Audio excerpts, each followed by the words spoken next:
Hello there, this is Balsamic Moon Tarot and welcome to my channel. I have a channeled message here. This is going to be for a collective who has made the decision to move on from a bad habit. You are feeling really good about the decision you've made, and you're really trying to get to the heart of the matter. Like, what is it about this habit that up until now it's been so difficult to release it, to move on from it? But you're prepared now to do the investigation and to apply new ideas, apply new solutions to to move on from this bad habit. So I'm just gonna take a pause to drink my tea. Thank you. But yeah, I also want to start with the message that this is a channeled message for a collective and it's very general. So take the message as it resonates, leave behind what doesn't resonate with you, just leave it for the person that it's meant for. And I'll get right into it. So we have an oracle card here to start with that says good things, okay? Good things, number 11. So this again talks about that positive feeling you have right now. You're ready to tackle this. You're ready to move on to good things. You recognize that this bad habit has been keeping you almost like arrested development. It's been keeping you stuck in a certain way. And yeah, you're ready for more in life. You're ready to receive more good things. You're ready to have that capacity to receive more good things. And so this bad habit, and I'm going to say, quote, bad habit, like, we consider it a bad habit, but there's no shame here, okay? I'm not trying to trigger any feelings of shame or guilt with regard to whatever this habit is. I just want you to know that you yourself, what I'm picking up on is that you yourself have been very honest about how this habit has been limiting your growth, your progress, your advancement in some way, shape, or form. So let's keep going. I am going to start with tarot. What is the message for this group? Advice, message from your guides.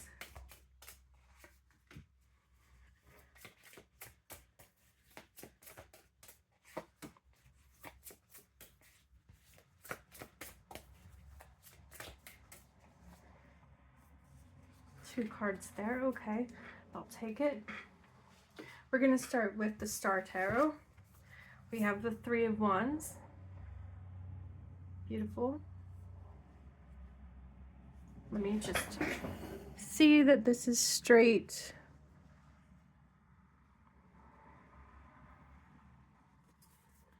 We have the Three of Cups. Oh, wow. The Nine of Pentacles. Oh, that just fell out. The Ten of Pentacles. And the Devil. Okay.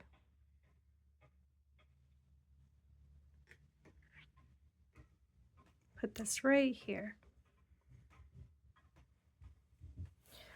Okay, so first message I'm getting is that some of you feel very more, it's like, especially now, especially today in this moment, you've been feeling the limitations of your body. So you're more aware of aging. Like, it's more of a concern for you is how your body is physically aging. And you are also, I'm getting a sense here that some of you are also connecting with your family more. There might have been a reunion after a time spent apart. It could have even been estrangement from certain family members. But I'm seeing that you have the support of family here in some way. Whether that's family you were born into or family that you found, family of friends, there is a sense of family showing up in your life. And it's a supportive energy here for what you're trying to do.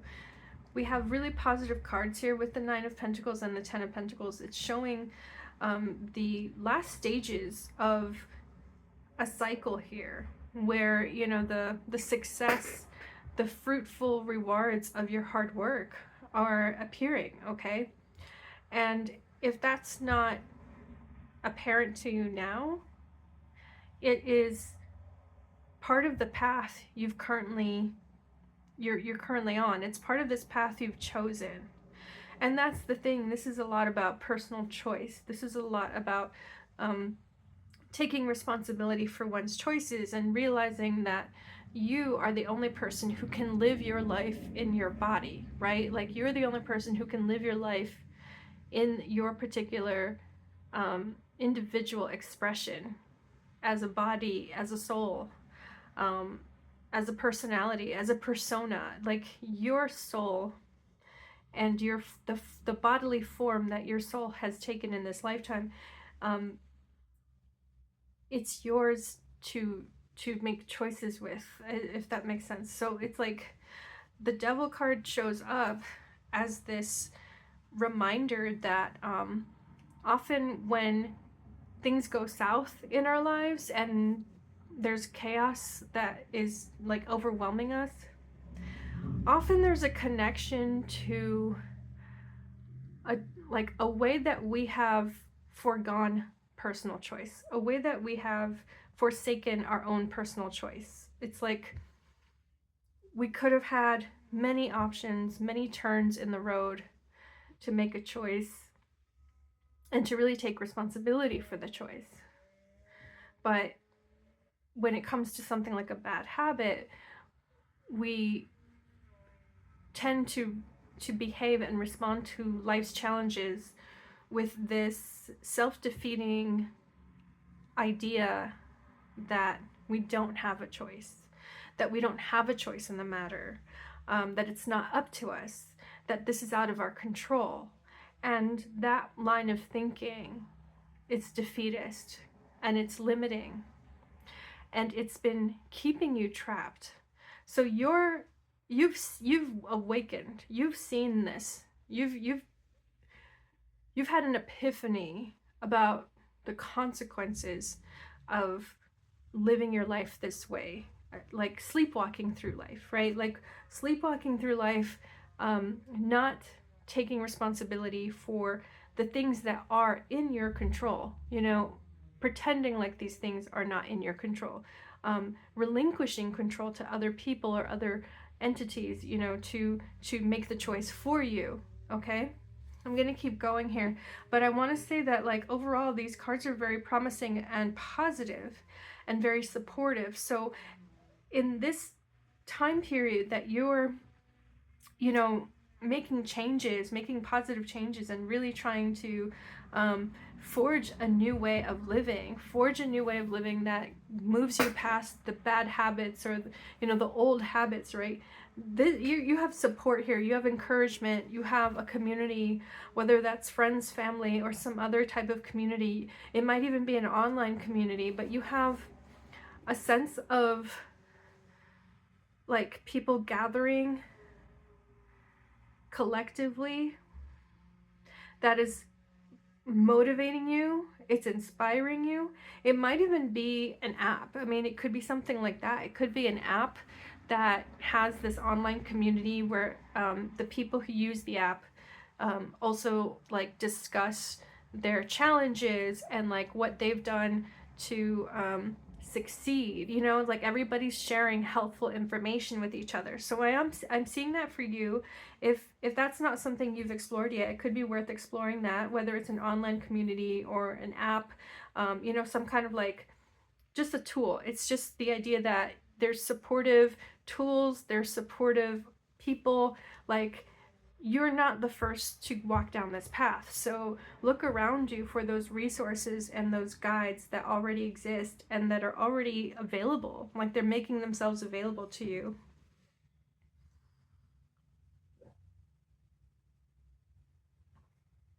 So that's wonderful. I'm gonna keep going. Now I'm in the mood for this oracle deck. I'm sorry, I don't usually go in a particular order, but I am feeling this oracle deck and I want to know what it has to say to you. This is very cool. 32, become a wonder hunter, which is really interesting that the rabbit is showing up. A rabbit is usually prey. A rabbit is usually an animal that's being hunted. But what I'm getting here is that this rabbit is like almost like the rabbit in Alice in Wonderland, even though it doesn't resemble it. But you know, the idea that there's a like a rabbit hole, right? There's a rabbit hole that you can go through that expands your world tremendously, and expands even your sense of self, expands your identity, how you see yourself, how you perceive yourself and others, and how you perceive the world, how the world works. I do want to get the guidebook for this card. This is the first time I'm actually pulling the card from this deck, so let's see what this says. Number 32. Become a wonder hunter. Your ability to withstand the mundane and sometimes brutal realities of this world is in equal proportion to how well you willingly court wonder. A wise woman once taught that our work in the world is to pay attention, which is mostly standing still and learning to be astonished. Now is the time to intentionally create a space for wonder. When your heart is full of awe, it becomes a magnet for the magic that lives all around us, but is rarely glimpsed. It's time to become its partner. Embrace enchantment. That's so lovely. I love this. I love this message, and I love this card for you. Talk about an antidote to the devil. You know, this is how to combat cynicism. This is how to combat despair. This is how to fight cynicism and despair. The Three of Cups and the Three of Wands, and this card about good things. These are all signs and messages about finding that inspiration, finding that sense of awe, joy. Again, embrace, you know, that magical wonder. So there are a number of ways to pursue that. But just to give you some examples, for some of you, it may be reconnecting to the natural realm. And I feel like there's a specific way you can connect to it that feels very, very specific here, actually. For some of you, you may be, I apologize for the noise. I hope that's not too loud. But for some of you, you may be interested in that illustration of like botany, right? Botanists, they illustrate plants for identification, and there's lots of rich detail. So for some of you, it may be some artistic practice where you're actually drawing what you see in the world, whether that's plants, or animals, or, you know, something in nature, or maybe not. Maybe it isn't a figurative drawing, but for some of you, that art of that practice of drawing is going to revive a childlike sense of wonder. And I think for many of you, reconnecting to childhood is important here. There's an inner child that wants to come out and become this Nine of Pentacles. So the Ten of Pentacles shows a family, and it shows like the ideal family, right? It shows like the perfect family life where there's truly a supportive family here. Everybody loves each other. There's warmth. Now, I am getting the sense that, I mean, this is just logic, right? Many of us didn't come from a supportive family, and there's nothing wrong with that. That is more than okay. We all made do, right? We all figured out how to be, it's like this is part of our destiny. We all figured out how to get through it in our own way, with our own coping mechanisms. Some of these coping mechanisms have been more healthy than others, right? So it's possible that this bad habit that you're trying to move on from was taught to you. You know, it was taught to you by elders, or it was taught to you by just people in the family, older kids, right? Who knows? The child, the inner child work that you can do at this time is about going back to those memories of the past, and obviously do this in a safe way. If you have experienced trauma, I highly encourage you to seek professional help. I am not at all a medical or mental health professional, but let's say you just have childhood memories that are surfacing again. Try to remember what was it that you really enjoyed doing as a child. What gave you that sense of wonder? It's entirely possible that there are things you enjoyed as a child that somewhere along the way you stopped doing it because someone in your family or someone older than you judged you for it, and told you, like, that's, we don't do those things, or we don't, we're not like, let's just give an example. Let's say you wanted to join a dance class, and a family member or a parent was just like, I ain't sending you to a dance class, like, that's silly, or that's expensive, like, I don't have that kind of money, like, who knows, right? But you know you know what I'm talking about. However this makes sense for you. There's also a key here, which I had never noticed, as well as this white rose being held by the children. So again, innocence, right? This is about unlocking. So it's like unlocking, it's like a key to your heart. It unlocks your desire. It unlocks what is it that you truly long for. Because when we really unpack what compulsive behavior is, right, such as a bad habit or an addiction or some other coping mechanism, when we really unlock that compulsive behavior, it's usually triggered by a sense of, a negative feeling. It's usually triggered by something that makes us uneasy or uncomfortable, right? And so we reach for that sense of comfort. We reach for the place or the food or the drug or the person. We reach for something that's going to, like, give us a pick-me-up, immediate pick-me-up, right? An immediate mood booster. So there is a complexity to what's going on with your bad habit, right? That compulsive behavior. This is the time to consider, how can you reclaim the joy that was sort of relinquished, in a sense, relinquished too early in your life. Maybe there is a joy from early childhood that you can reclaim now, and and just, like, don't give up on it. Like, give yourself permission to indulge yourself in that way. Oh, your parents didn't want you to go and be a dancer? Well, then take that dance class, or go to a ballroom dance class, or go to the nightclub or the dance club, like, whatever it is, however that looks for you. Follow your heart, right? Follow your heart to figure that out, how that makes you feel. Does it uplift you? Does it excite you? Does it thrill you?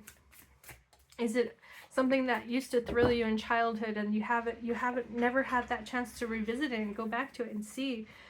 So Knight of Swords here with the Prince of Swords, and we see someone with the sword vanishing. It seems like this knight is, like, facing these crows. And then we have these Luna moths. So the Luna moths talk about life that exists in the dark. It's talking about, like, a nocturnal or subconscious, right? Subconscious energy here. Subconscious thought form, maybe. And then here with this, there seems to be a moon shape, almost like a black moon, or like what is it, like the new moon, right? The new moon is not visible. Knight of Swords. So this kind of goes along with the investigation that I brought up earlier, and I think you're prepared now to investigate more and to solve this, right? To solve it for you. Solve the problem of unconscious, compulsive behavior, or, you know, some kind of unconscious defeatist behavior or thought process. When I say unconscious thought process, what I'm trying to get at is a belief, like a belief that is underneath your thought process. It can be very tricky to uncover what our core beliefs are, because they're so core to what we say, do, and think, that our heart, it's so core that it is under the level of awareness. We operate from these core beliefs sometimes without actually examining those beliefs and questioning those beliefs. Is this belief real? Is it true? Is it evidenced? Like, what is the evidence of my life? You know, here's a great example. Many of us have this core belief that we are unlovable, that we're forever unlovable, that there's just something so fundamentally wrong with us, that we will always get rejected, that you know, even when people are loving to us and show us love and want to be with us, and we start a relationship with someone, this core belief can start to emerge, and it sabotages the relationship, because we have a core belief that when that person truly gets to know us, they're not going to love us. When they know that, you know, it's like this idea that, like, when they know the real me, they're going to reject the real me, because the real me is so awful. And like, it's just this misguided belief that got programmed into us at an early formative age, that we didn't get the chance to relinquish. We didn't get the opportunity to question it. We've just been operating under its shadow, with all these assumptions, and often with, you know, in this case, it would impact your relationships. It would impact your ability to have intimacy, to trust another person, to be receptive to another person's love, right? It would have a lot of impacts on our life. We have the Three of Pentacles. So the threes are definitely coming up. And the 3 relates to the Empress. So there is support. Again, supportive energies. Supportive energies in multiple ways. This could be a supportive workplace for you. This could be a supportive team or partnership, collaboration.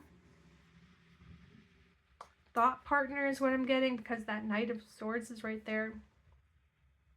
I think somebody in your vicinity is very grounding to you. They're very, like, pragmatic. They have a way of walking you through ideas and choices. They help you make better choices. I'm even getting, for some of you, it could be something like a nutritionist, someone who has experience in helping people learn more about nutrition, nourishing one's body. Maybe this is similar, but in a different way, nourishing one's mind. You know, maybe it is, it could even be a book. You know, maybe it's like a helpful book that's helping you understand how to nourish your, like, mental health, how to repair your mental health.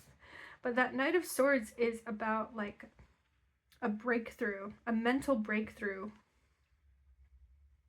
and a determination here too, a determination to learn and apply the knowledge, the information that will finally defeat this tricky, sticky situation. So you're cutting through this, like, the fog. You're getting a lot of clarity. Now, whatever this bad habit is for you, it's something that has confounded you up until now. But now you're stepping up and you're being like, no, I'm going to get my head clear about this.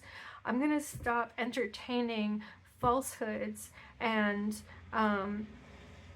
just sort of extraneous distractions. You know, I think you're really sorting through the body of information that has been influencing you, and you're finally relinquishing the information or the assumptions that have not been serving you. So there's a lot of cutting away of mental blockages, and cutting away of false premises, and like even scare tactics, fear tactics. I think you're seeing through the scare tactic that has been influencing you up until now. That's really powerful. Wow. We're gonna pull a few more cards and then I'm gonna wrap this up, but I want to give you a few more messages. Really focused on advice now. Oh wow. Okay, purity. We have 2 cards here. Purity and solitude. Yeah, so this is a time to definitely like I had it on the tip of my tongue. There's this clarity that you have, and part of it is that you have removed yourself from people, places, or situations that have been muddling your thinking. Okay, so part of it is that you've stepped away from an environment that wasn't healthy for you. Now, if you haven't done that, that would be the advice here.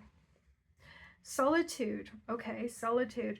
So there's an interesting thing here, which is that solitude can be helpful to an extent. It's not helpful to exile yourself from people and things that are supportive of you.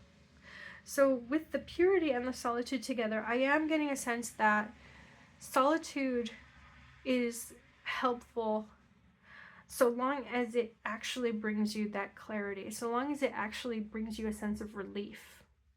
If the solitude that you experience feels more like loneliness, like being solitary, being alone, being feeling like you're on your own or you're self-reliant, that is a sign that there is a core belief or some kind of belief that you need to purify yourself from. You need to clear it. You need to detox yourself from that core belief that you'll always be alone and that you'll never have support. Okay?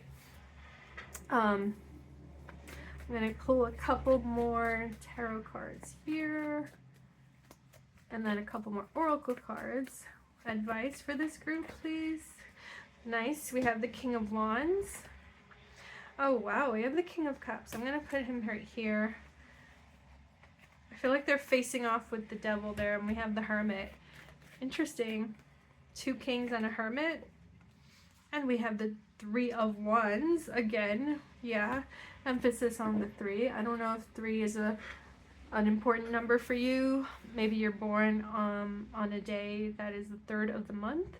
But 3, again, I mentioned earlier, refers to the Empress card, and it's not just supportive energy, it's fertility, it's abundance, it's nurturing, right? It's that growth that we nurture in the world, in our lives, in our soul. So this Hermit is reflecting again that solitude.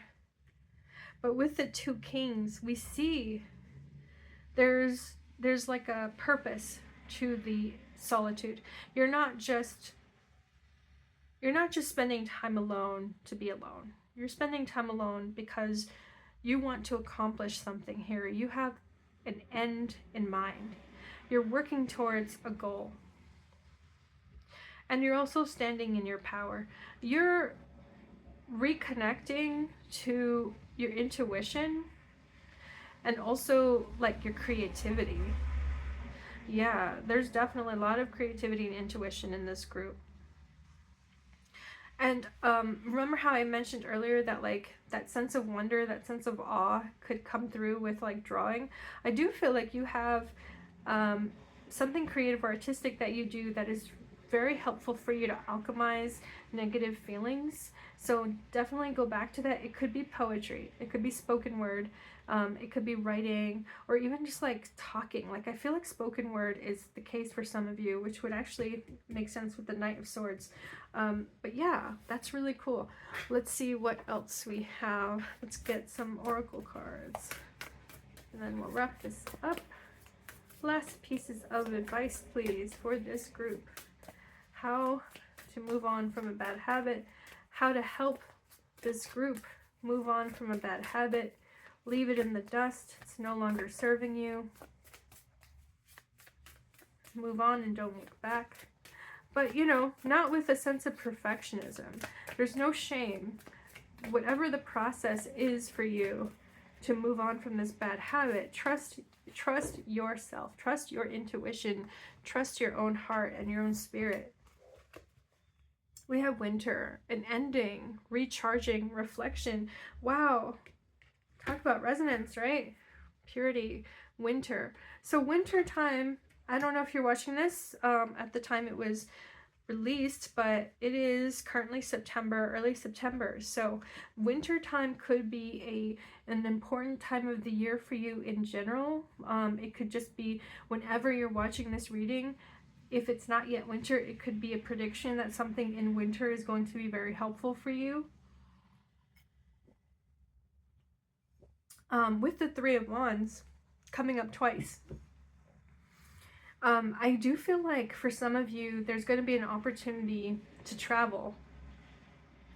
And maybe this travel opportunity could involve a retreat or solo travel, something that kind of gets you away from the maddening crowd, you know, like more time in nature, or just more time for recharging and reflection. The winter is, you know, another thing is that I did mention earlier, some of you are more aware about the aging process and the aging of your physical body. So there's a spiritual element to how we confront our mortality, how we confront mortality, how we confront the aging process, and the fact that, you know, we go through life never being able to relive an earlier phase of life. So maybe there is this time to reflect on the age you are now and how something in the past is never going to be relived. I mean, an obvious example, right, is that we only get one chance to have a childhood, right? Like, we can't relive the age of infancy or you know, kindergarten, right? We can't go back and do that. So reflecting on that sense of mortality and the sense of something coming to a close, you know, accepting the ending of it, accepting that finality of it, that is going to be beneficial for you. So if that resonates, especially with the Hermit, right? If that resonates for you, take the opportunity to do something like that, whether it's a retreat or travel, you know, travel to someplace else, someplace removed from your usual day-to-day or your usual social setting. Okay, now I've got just a couple more oracle decks to go through, and then I think you'll be all set. But if this reading resonates with you, I'd love to hear in the comments how it's connecting for you, and, you know, what's showing up in your life. And please do click the like button and subscribe buttons just so I get that boost. I really appreciate it. Wow, we have the Warrior. This card has shown up in another reading of mine, so you might want to look at my past videos and you should be able to see it on the thumbnail. This card, the Warrior, number 10. So again, we have with that skull and even the snake, we have that reminder of life and death, mortality, the physical body, the snake molted skin, right? In order to have growth, in order to have evolution and transformation, we have to accept the finality of endings. We have to accept the death and dying process. There's a diamond right here underneath the rainbow. So it's also about the pressure. Being a warrior is being able to feel the fear and do it anyway, okay? So warriors are courageous because they go into battle. So you are facing your fear in some way. You're facing your fear and you're going into battle, but you're going to battle for for yourself. It's like you're ready to fight these inner demons, and you're ready to fight your fears, because you see with this diamond on the third eye here, it's like you see a crystal clear vision of how beautiful life could be if you could finally defeat this it's like the final boss. If you could finally defeat this foe, right? This foe or this opponent. Again, it's more metaphorical, so I don't expect you to actually go to battle to fight someone in particular. But there is something that you're facing that you have to tap into your courage and your willpower to defeat it. Okay, so I've got one more deck to share with you, and then we'll end this on a final message of advice for you, or even a prediction for the near future. Okay, we've got 4 cards here. Oh, yeah, we'll leave it at that. Wow, so we have the card bound, with somebody who is wrapped up like almost like a straitjacket, feeling bound, feeling limited. We have intuition with the bear. The bear makes me think of this wintry setting, because the bear hibernates through the winter, and in order to do that, they have to eat enough to pack on the weight, right? To have enough energy and have enough fat, right? Fat stored in their body to last through the winter. Interesting. It's tied up with intuition. Now we have wildness here with this wolf. Wow, showing up again there with the wolf. Again, makes me think of a wintry setting. These are 2 animals that are fur covered, so they're adapted to colder environments, cold and harsh environments. That's you there.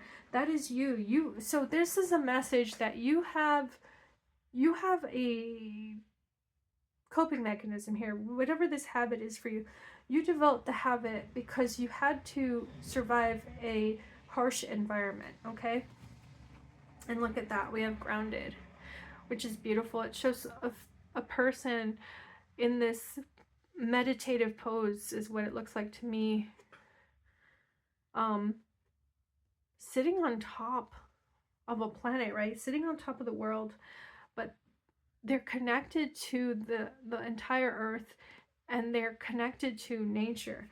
The birds are up in the air like higher mind, inspiration, divine messages, angelic guidance.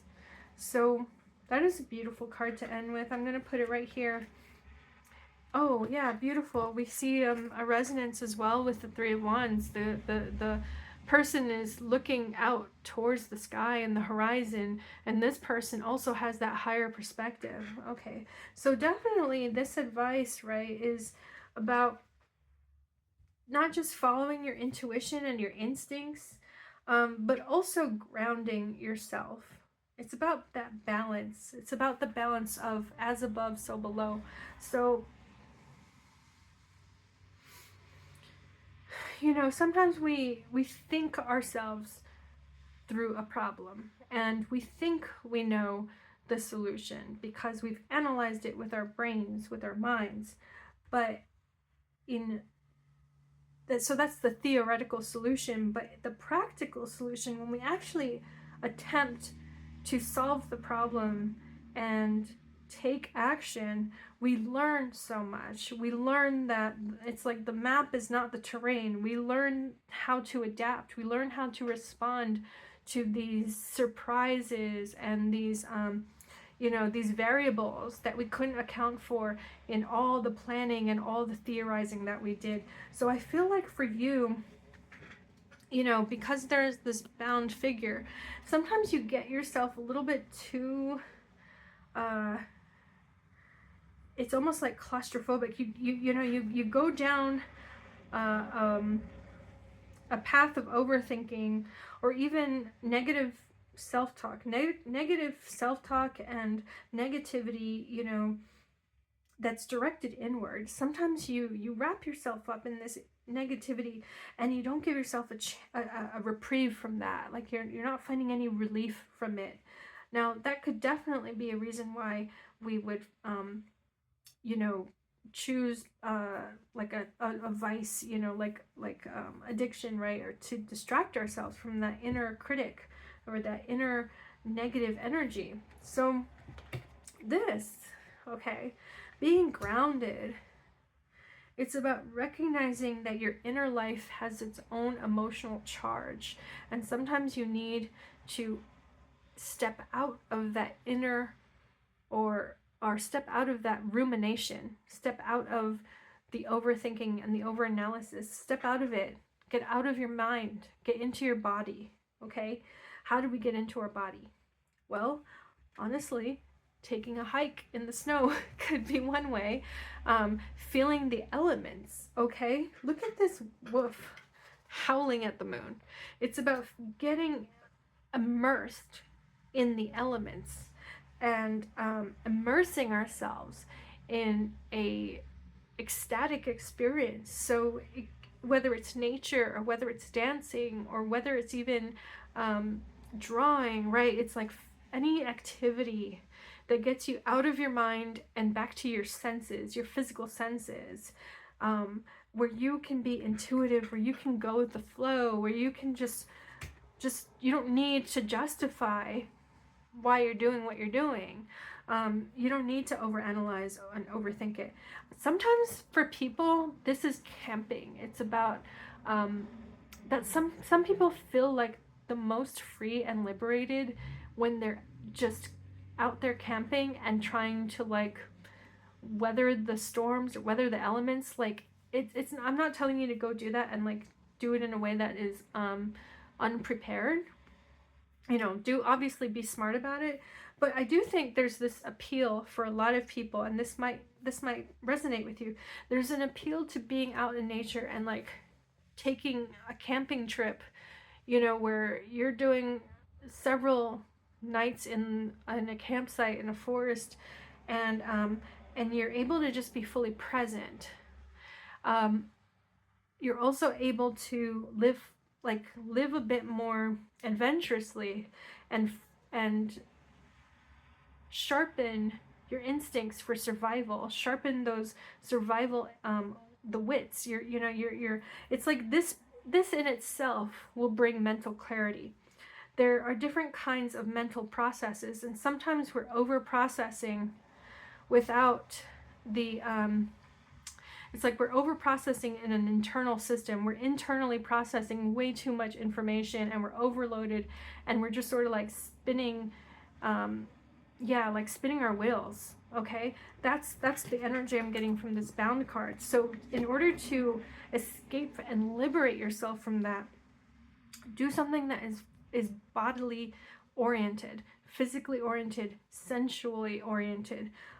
Do something that engages the senses, whether that is physical activity or a physical exertion, right? Like taking a jog, taking a walk, taking a hike, whether it's that, or even using your senses to create art, or even just journaling and reporting, using your powers of observation to write down everything you see. Or, you know, let's say you're people watching, right? Sometimes sitting on a city bench and watching the people go by and observing people around you, like that can be very grounding.